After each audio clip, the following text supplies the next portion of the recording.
네, 재난안전정보방송 재난안전 119 생방송으로 전해드리고 있습니다. 요즘 외국인들이 K-팝, K-뷰티에만 열광하는 게 아닙니다. 바로 대한민국의 음식 K-푸드 역시 새롭게 각광받고 있는데요.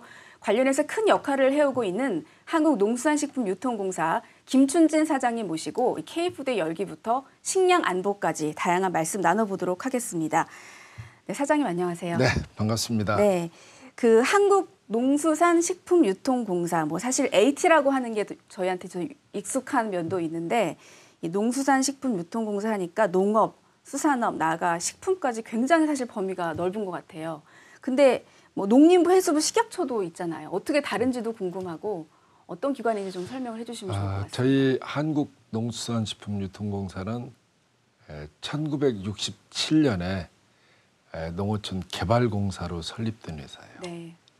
근데 이 발전하면서 이름이 농수산식품유통공사로 이렇게 바뀌게 됐죠.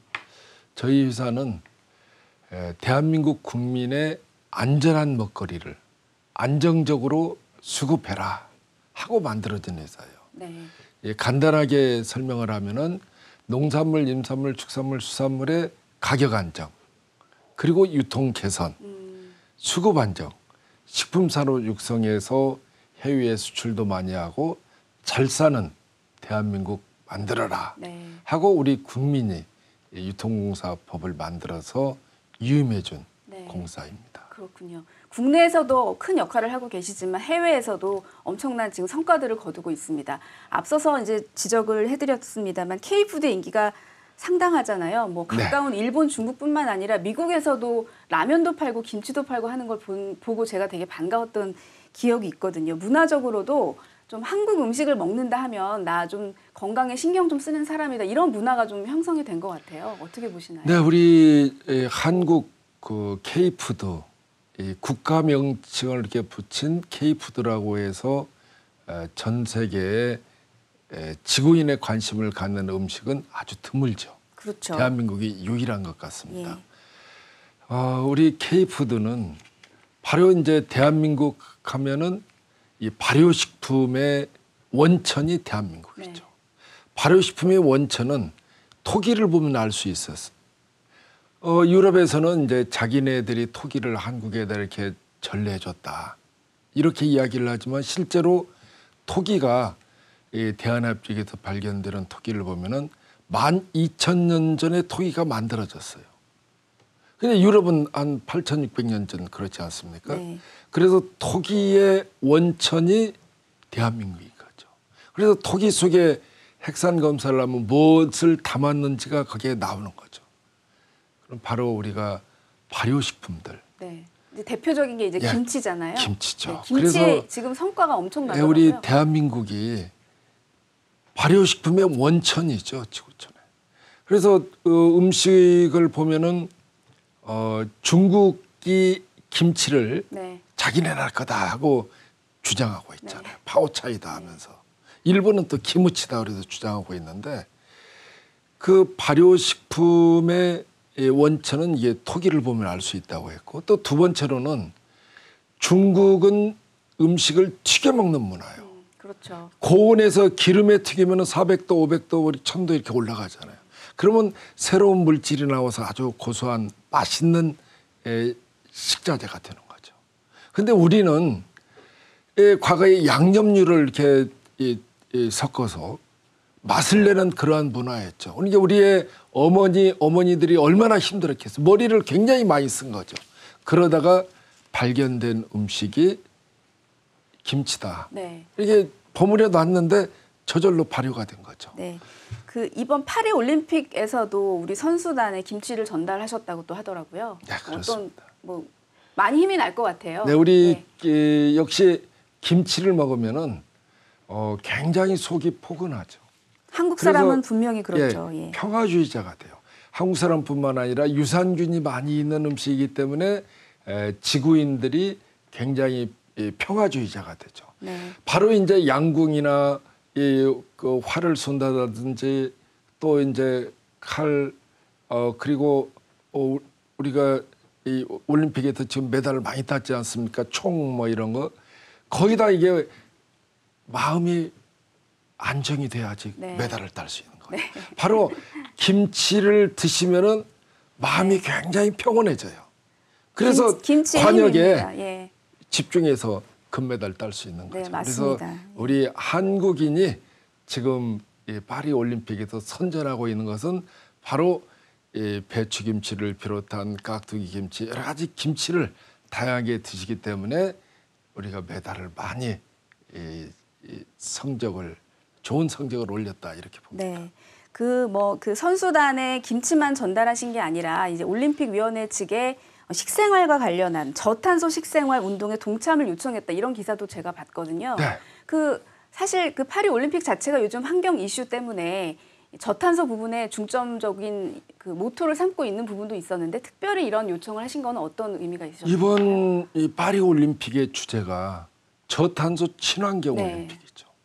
그리고 식단에서 이제 푸드프린트를 줄이겠다 하는 것이 파리 올림픽 캐치프레이즈인데 우리 이 대한민국에서 특히 우리 유통공사가 중심이 돼서 하는 운동은 저탄소 식생활 운동이에요. 네, 식생활. 예. 네. 식생활 습관을 탄소 배출을 줄이는 식생활 습관을 통해서 기후 위기를 극복하자. 그런데 파리 올림픽에서는 예년에 배출됐던 CO2가 탄소가 올림픽 기간 동안에 약 350만 톤의 탄소가 배출됐죠. 이것을 150만 톤으로 줄이겠다 하는 것이 파리 올림픽의 목표죠. 네. 바로 여러 가지 면에서 굉장히 훌륭한 주제인데 거기에 실천 운동. 바로 우리가 식생활 습관을 통해서 사람이 바뀌는 운동이거든요. 식생활 습관, 실천 운동. 그래서 이러한 식생활 습관을 통해서 사람 바꾸는 운동. 이것을 파리 올림픽 조직위원회에서도 이걸 적극적으로 캠페인해 주시고 그리고 IOC 토마스 바흐 위원장께도 우리 IOC 위원인 유승민 위원 그리고 이제 이기영 대한체육회장님 그리고 세계 태권도 연맹의 조정원 총재님, 조정원 총재님과 저희 유통공사가 공동 서명을 해서 토마스 바흐 위원장께 조정원 태권도협회 총재께서 직접 전달을 했습니다. 그리고 유승민 위원께서는 또 파리 올림픽 조직위원장하고 막연한 지위이기 때문에 이러한 운동에 올림픽 조직위원회에서도 함께해 줬으면 좋겠다 하는 뜻을 전하겠다고 약속을 했습니다. 네. 지금 환경 이슈와 맞물려서 굉장히 의미 있는 일을 하고 계신 것 같은데 이 탄소 배출을 줄이기 위한 움직임은 거의 모든 업계에서 지금 벌어지고 있는 얘기입니다. KBS에서도 마찬가지로 열심히 활동을 하고 있는데 이 방송 제작 가이드라인 같은 것들도 있거든요. 근데 이 말씀하신 저탄소 식생활과 관련해서 구체적인 가이드라인들 어떤 것들을 주로 삼고 계시는 건가요? 우선 이제 푸드프린트라고 그러죠. 이제 네. 푸드프린트는 전체의 우리가 생산에서 소비까지의 과정에서 탄소 배출되는 것을 의미한다면은 음식물에서 생산부터 소비까지는 푸드프린트라고 하죠. 그래서 유엔에서 발표한 통계에 의하면은 31%의 온실가스가 네. 바로 이게 우리가 먹고 사는 데서 나와요. 아, 그래서 이 실질적으로 이제 이러한 것을 줄이려고 하게 되면은 탄소 배출을 줄인 농산물, 즉 유기농, 친환경, 네. 그다음에 비경운농법. 이 흙 속에 이제 유기탄소가 많이 들어가 있으면은 식물이 그만큼 건강하게 자라서 우리 인류한테 좋은 그런 농산물이 되겠죠. 그리고 이제 로컬 푸드. 네. 그리고 그 근거리에서 생산된 거. 가공 처리할 때 일회용품 많이 안 쓰고 또 버려지는 농수산식품 줄이고 소비할 때 큰 냉장고에다 넣지 말고 적절한 양을 보관할 수 있는 그런 냉장고에 넣으면 에너지가 그만큼 그렇겠네요. 적게 소비되는 네. 거죠. 그래서 그런 순환을 하게 하는. 그리고 소비할 때의 탄소 배출을 줄이기 위해서 음식물 쓰레기를 남기지 말자. 맛있게 요리해서 음식물 쓰레기 남기지 먹자. 이런 운동이죠. 그리고 농산물뿐만 아니라 수산물, 그리고 임산물, 축산물도 메탄가스를 적게 발생하는 그러한 사료를 먹인 소, 그리고 유전자 개량을 통해서 빨리 성장하게 하는 소, 바로 이러한 소고기는 탄소 배출을 그만큼 작게 배출한 소고기가 되겠죠. 네. 그래서 우리가 일상생활을 통해서, 즉 식생활 습관을 통해서 탄소 배출을 줄이는 식생활 습관을 갖자. 이렇게 하게 되면은 사람이 바뀌게 된 거고, 사람이 바뀌게 되면은 즉 여기에 따른 탄소 배출을 줄이는 정책, 그다음에 입법, 예산 이게 들어가는데 동의할 거 아니에요. 그러면 기후위기 반드시 극복할 수 있습니다. 네. 이제 K푸드 얘기에서도 환경과 관련한 중요성을 얘기해 주셨는데 K푸드 중에서도 이제 수산물만 따로 빼서 K블루푸드라고 하잖아요. 이게 엄청난 효자 역할을 하고 있고 대표적인 게 뭐 김이라던가 아니면 동남아에서는 굴을 말려서 팔면서 한국산이라고 광고를 또 많이 하더라고요. 네. 그리고 전복도 그렇고요. 이런 K블루푸드의 수출 규모가 벌써 지난해에만 3조 원대라고 들었거든요. 이거 엄청난 거 아닙니까? 지금 제일 인기가 좋은 네. 게 김이죠. 그렇죠. 우리나라에 오면 꼭 사가시죠. 예, 김이 1조 원을 넘어섰죠. 그만큼 외국인들이 우리 김을 많이 찾아요. 네. 냉동김밥이 유명하지 않습니까? 그렇죠. 그래서 지금 유명세를 타서 김값이 굉장히 많이 상승을 했죠. 그리고 수출이 너무 많이 돼서 우리 국민들이 오히려 사드시는데 불편함을 느낄 정도죠. 그만큼 우리가 해조류들 그리고 어패류, 바로 해조류는 특히 이제 갈조류, 미역, 다시마, 감태 이런 건 성장하면서 이 후코이단이라는 물질이 나와요. 그게 바로 이제 탄소 덩어리거든요. 네. 이게 한 반절 정도 이렇게 성장하면서 나와가지고 갯벌에 묻히는데 이 탄소가 분해되려면은 이 수천 년이 걸리는 거죠. 그만큼 오랫동안 탄소를 저장할 수 있기 때문에 탄소 저장 능력이 뛰어나죠. 그다음에 또 탄소 흡수도 한 50배 정도 이렇게 빨라요. 네. 이게 쉽게 이야기하면은 열대우림 나무가 성장할 때 공기 중에 있는 CO2를 흡수를 해서 저장을 하지 않습니까? 그런데 나무가 이제 고목이 돼서 쓰러지면은 미생물이 분해해도 도로 탄소가 밖으로 나오죠. 그래서 이제 흙 속에 묻자. 네. 우리가 목재를 많이 활용을 하자. 이런 캠페인을 많이 벌리고 있죠. 그런데 바닷속에 있는 그러한 탄소는 갯벌에 묻히죠. 그다음에 짠물이기 때문에 미생물이 잘 성장을 못해요. 그래서 분해되려면 시간이 오래 걸리는 거죠. 네. 그래서 그 후코단이나 이런 물질들, 특히 이제 갈조류에서 많은 저장 능력이 있는데 이것도 IPC 인벤토리에 안 들어가 있어요. IPCC 인벤토리에. 이제 우리가 넣어달라고 요청을 해야 됩니다. 특히 이제 어패류들, 굴각이나 여기 또 탄소 덩어리죠. 여기에도 이제 우리가 탄소가 이만큼 보장되기 때문에 탄소 배출권을 인정해달라 하고 요청도 해야 돼요. 네. 그래서 우리가 특히 이 해조류들, 어패류, 탄소 저장의 보고입니다. 그래서 우리가 삼면이 바다이기 때문에 세계인들이 해조류를 즐겨 먹게 되면은 우리의 수산물이 많이 그만큼 수출되겠죠. 그럼요.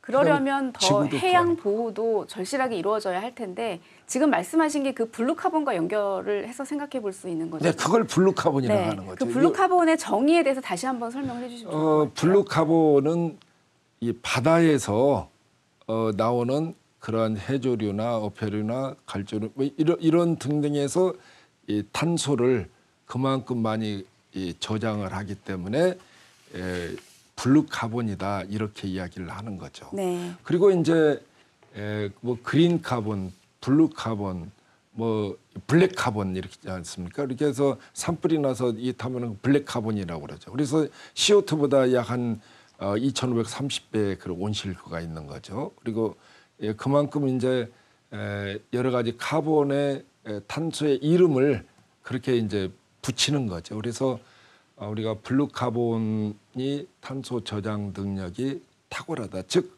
바다가 탄소를 그만큼 많이 저장할 수 있는 보고다. 여기에 못지않게 우리 지구에 있는 땅에서도 탄소를 많이 저장할 수 있어요. 그래서 땅이 기름지다고 하는 것은 유기탄소를 많이 포함된 탄소가 기름진 땅이거든요. 그래서 미생물이 작용해서 이렇게 덩어리, 떼알구조가 되고 떼알과 떼알 사이가 공간이 생기기 때문에 거기에 유기탄소가 많이 저장이 될 수가 있고 그다음에 물도 저장이 되고 이런 땅이 굉장히 기름진 땅이거든요. 그래서 이러한 땅은 땅을 갈지 않고 농사를 짓는 비경운 농법. 또 이런 미생물이 굉장히 많게 하는 그러한 농법은 미생물 농법이라고 그래요. 그래서 탄소도 많이 저장하게 하고 또 이제 우리 인류한테 좋은 그러한 농산물도 많이 생산하게 하고 네. 그래서 기후 위기도 극복하고 인류의 건강도 지키고 그렇습니다. 그다음에 지속관리한 우리 인류가 되게 하는 네. 지름길이 바로 여기에 있다고 네. 생각됩니다. 지금 최근은 뭐 오래전부터 이어져 온 일이지만 뭐 일련의 기후 변화가 아직까지는 우리가 먹고 사는데 아주 큰 영향을 미치지 않는다고 여기는 분들이 꽤 많은 것 같아요. 하지만 이 기후 위기로 인한 식량 위기는 결국에는 이제 생존과 직결될 수밖에 없는 문제잖아요. 그렇죠. 그래서 식량 안보라는 말까지 나오고 있습니다. 여기서 어떻게 보시는지요? 이게 이 기상 이별으로 인해서 제일 영향을 많이 받는 것이 우리 먹거리 생산이죠. 네. 농산물뿐만 아니라 임산물, 축산물, 수산물까지 바다도 뜨거워져 가고 있잖아요. 그리고 이제 바다가 산성화돼 가고 있죠. 그러면은 우리 인류가 먹고 사는 문제에 가장 큰 영향을 미치는 것이 기후 위기죠. 이걸 어떻게 하면 막을 것인가? 이게 굉장히 심각한 문제죠. 그래서 기후 위기를 극복하는 문제는 우리 필수적인 거다. 이렇게 말씀드리고 싶습니다. 네. 그리고 두 번째로는 자 우리 기상 이변이 생기게 되면은 또 전염병도 많이 생기잖아요. 이제 이 코로나도 결국에 그 아프리카 열대 지방에서 서식하는 박쥐가 이 지구가 온난화되니까 서서히 북상을 하면서 생긴 병이다, 전염병이다 이렇게 하고 있지 않습니까? 네. 그래서 거기에 이제 이 기상 이변이 되면은 전염병도 생기고 이게 우리가 심각한 문제가 많이 생기게 되는 거죠. 그래서 우리가 식량 안보 차원에서 기후 위기는 반드시 극복해야 된다. 또 이제 두 번째로는 우리가 경험을 했지만은 전염병이 생기니까 어떻게 돼요? 비행기도 못 뜨게 하고 배도 못 뜨게 하고 국경을 봉쇄하지 않습니까? 네. 그러면은 먹거리의 주가 우리나라 같으면 곡물인데 곡물의 5분의 4를 외국에서 수입해서 먹어요. 그러면 비행기도 못 뜨고 배도 못 뜨면은 외국에서 실어올 수가 없는 거죠. 그래서 어떻게 하면은 우리 국내에 곡물을 많이 쌓아놓을 수 있을 것인가. 이게 심각한 문제잖아요. 그래서 네. 중국 같은 데는 1990년대에 법을 만들어서 1년치의 곡물을 쌓아놔요. 그리고 또 2023년 작년 12월 달에 법을 만들어서 이게 자기 나라에서 생산되는 이 먹거리 이걸 92%를 우리가 자급률로 높이겠다 네. 하는 법을 만들어서 지난 6월 달에 법이 발효가 됐어요. 그래서 밥그릇만큼은 국내에서 스스로 책임지겠다. 네. 또 이웃나라 일본도 밀이라든가 쌀을 이렇게 저장하고 있죠. 그래서 세계 각국이 다 저장하고 있는데 우리 대한민국도 이런 기후 위기 또 식량 안보에 유사시의 전쟁이라든가 또 전염병이라든가 이런 거에 대비해서 이 저장을 해야 된다. 네. 그렇게 되면은 이제 이것이 식량 안보 콤비나트라고 얘기를 하는데 예를 들면은 이 큰 배로 실어와서 바로 거기다 사일로를 짓고 사일로에도 금방 하역을 하고 그다음에 사일리 옆에다가 밀가루 공장 만들고 또 콩기름 짜는 공장 만들고 옆에 라면 공장 만들어 라면 바로 또 실어 나가고 그다음에 이제 콩기름 짜는 공장 만들어서 옆에 대두박이 나오면 사료 만들어서 바로 이제 배로 실어서 수출도 하고 또 다른 필요한 지역으로 실어도 가고 이렇게 하는 모델을 만들면은 우리의 돈을 별로 들이지 않고 세계 4대 곡물 메이저인 카길이라든가 ADM, 번기, 노이드레프스 이런 데도 투자할 수 있고 또 한국에도 포철이라든가 또 하림이나 농협이나 이런 곡물을 많이 필요하는 그런 회사들에서 수익성이 생기기 때문에 이런 걸 투자를 하는 거죠. 네. 이웃나라 일본은 네. 이러한 기지를 한 6개 가지고 있어요. 네. 그래도 최근에도 홋카이도에다가 한 2, 3년 전에도 이렇게 기지를 만들었죠. 네. 우리나라도 여기에 해당되는 그러한 지역이 있으면은 이러한 식량 안보 콤비나 기지를 만들어야 돼요. 네, 식량도 곧 무기다라는 말까지 나오고 있는 상황이기 때문에 이런 말씀하신 식량 안보가 얼마나 중요한지 알 수 있을 것 같습니다. 그 우리나라의 K푸드의 위상을 또 계속 지켜나가고 또 이런 환경 오염과 환경 기후 변화와 관련해서 이런 문제들을 계속 해소하기 위해서 다 같이 참여하는 게 중요할 것 같아요. 지구를 살리기 위해서 중요하다는 점들을 여러 차례 강조하신 것으로 알고 있는데 마지막으로 시청자분들께 좀 당부 한 말씀 해주시면 좋을 것 같습니다. 국민 여러분, 재난은 우리가 미리미리 대비를 해야 됩니다. 바로 식량 안보, 기후위기로 인해서 식량 안보가 심각하게 위협받고 있습니다. 우리 모두가 탄소 배출을 줄이는 식생활 습관, 저탄소 식생활 운동에 참여해서 기후위기 극복하는데 대한민국이 앞장섭시다. 네, 좋은 말씀 감사합니다. 여기까지 듣도록 하겠습니다. 지금까지 김춘진 한국농수산식품유통공사 사장이셨습니다. 감사합니다. 네, 고맙습니다.